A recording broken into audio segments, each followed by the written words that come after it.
আজকের তরুণরা ফ্যাশনের প্রতি খুবই সচেতন। তারা নতুন নতুন ফ্যাশন ট্রেন্ড অনুসরণ করছে এবং নিজেদের স্টাইল নিজেরাই তৈরি করছে।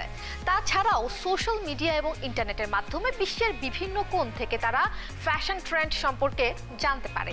এছাড়াও স্ট্রিট ওয়্যার, অ্যাথলেজার এবং ওভারসাইজড কাপড় এখন তরুণদের কাছে ভীষণ জনপ্রিয়।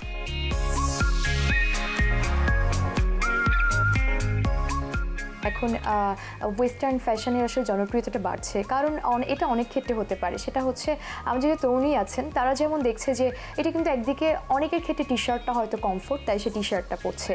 অনেকের ক্ষেত্রে দেখা যাচ্ছে যে হয়তো এবং এটা কিন্তু খুব সহজলভ্য, আপনি যে কোনো জায়গায় কিন্তু খুব অল্প দামে জিনিসটা কিনতে পারছেন এবং আপনাকে একটা যে পড়ছে সে হয়তো এটাতে কমফোর্ট পাচ্ছে, এটাতে সে পড়ছে। এখন আবার দেখেন আমরা কিন্তু আপনি যদি এখন ইনস্টাগ্রাম দেখেন বা আপনি ফেসবুক দেখেন বা আপনি যদি আরও অন্য কোনো প্ল্যাটফর্ম দেখেন, সেখানে দেখবেন যে কিন্তু মেয়েরা আসলে বাইরের ফ্যাশনগুলোকে আসলে তারা মানে করছে, চর্চা করছে অনেক ক্ষেত্রে।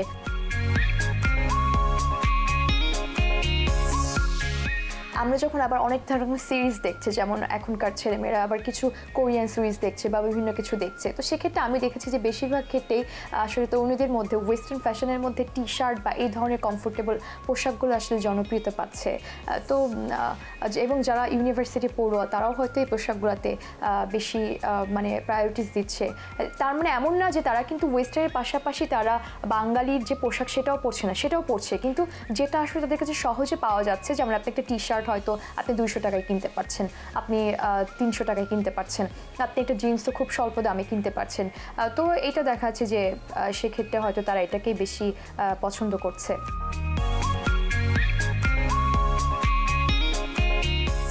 এখন কিন্তু আমরা দেখতে পাচ্ছি যে আমাদের দেশের কিন্তু অনেক ধরনের দেশীয় ব্র্যান্ড আছে যারাও কিন্তু আসলে ওয়েস্টার্ন পোশাক নিয়ে কাজ করছে, এবং আমার মনে হয় যে তারা আসলে আন্তর্জাতিক এবং দেশীয় এই দুইটা সংস্কৃতির আসলে বা পোশাক শিল্পের ক্ষেত্রে এক ধরনের সমন্বয়তা হয়তো তারা মানে প্রতিষ্ঠা করতে যাচ্ছে বা করছে হয়তো। তো এটাও হতে পারে যে আমাদের পোশাক শিল্পের ক্ষেত্রেও দেখেন এটা কিন্তু খুব গুরুত্বপূর্ণ, যেমন আমাদের পোশাক শিল্পেও আমাদের বাংলাদেশি পোশাক কিন্তু রপ্তানি করছি আমরা, তো আমাদের বিভিন্ন ধরনের পোশাক ফ্যাক্টরিতেও কিন্তু আসলে এই ধরনের এখন এই পোশাকগুলো কিন্তু ওয়েস্টার্ন যে পোশাকগুলো এগুলো কিন্তু আসলে তৈরি হচ্ছে এবং সেগুলো আমরা বাইরেও রপ্তানি করতে পারছি।